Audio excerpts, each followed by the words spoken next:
শিক্ষকতা জীবনের শুরু থেকেই বই পড়ার নেশা ছিল নুরুল ইসলাম নুরুর। প্রথম বেতনের টাকায়, অবসরে গিয়ে পেনশনের টাকায় বইসহ প্রয়োজনীয় জিনিসপত্র ক্রয় করেন। জরাজীর্ণ একটি ছোট্ট ঘরে পরিপাটি করে সাজিয়েছেন শখের লাইব্রেরিটি। শিশু, কিশোর, যুবক, বৃদ্ধসহ সব বয়সের মানুষ লাইব্রেরিতে এসে বই পড়েন। চুয়াডাঙ্গার জীবননগর পৌর এলাকার রাজনগর পাড়ার বাসিন্দা ও প্রাইমারি স্কুলের শিক্ষক নুরুল ইসলাম নুরু 2007 সালে শিক্ষকতা জীবন শেষ করে অবসরে যান। 2009 সালে নিজ বাড়িতে জরাজীর্ণ একটি টিনের ঘরে লাইব্রেরি গড়ে তোলেন। লাইব্রেরিতে বই রাখার জন্য রয়েছে 6টি র‍্যাক। অবসরে যাওয়ার পর প্রভিডেন্ট ফান্ডের পাওয়া টাকা দিয়ে পছন্দের বেশ কিছু বই কেনেন। আমি রিটায়ার্ড হওয়ার পর যে সমস্ত বইপত্র কিনেছি, এখনো পেনশন পালে 2-3টে বই মাসে কিনে আনি, কিন্তু এই 2-3 মাস থেকে আমার পক্ষে সম্ভব হয়নি বইপত্র কিনে আনা।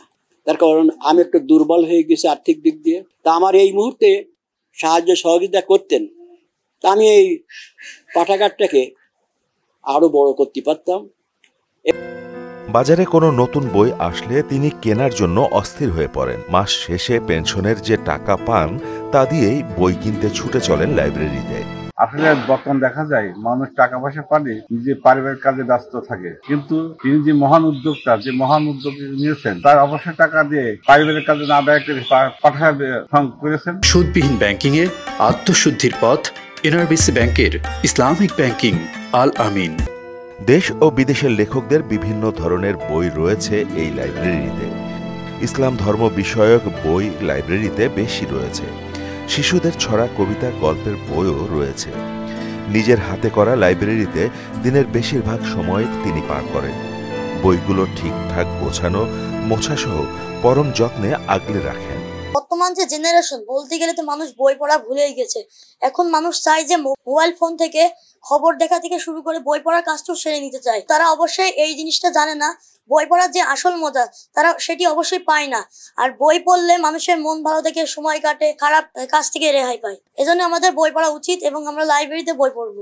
তথ্য প্রযুক্তির যুগে তিনি সব বয়সের মানুষের বইয়ের সাথে সেতুবন্ধন তৈরি করতে নিরলসভাবে কাজ করে যাচ্ছেন।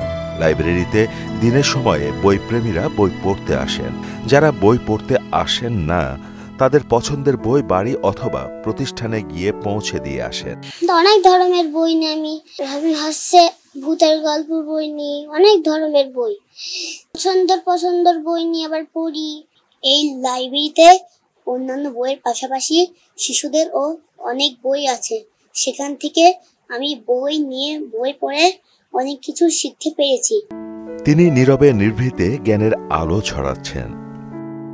শিক্ষক নুরুল ইসলাম নুরুল লাইব্রেরিতে দেশ বিদেশের লেখকদের প্রায় 2000-এর বেশি বই রয়েছে।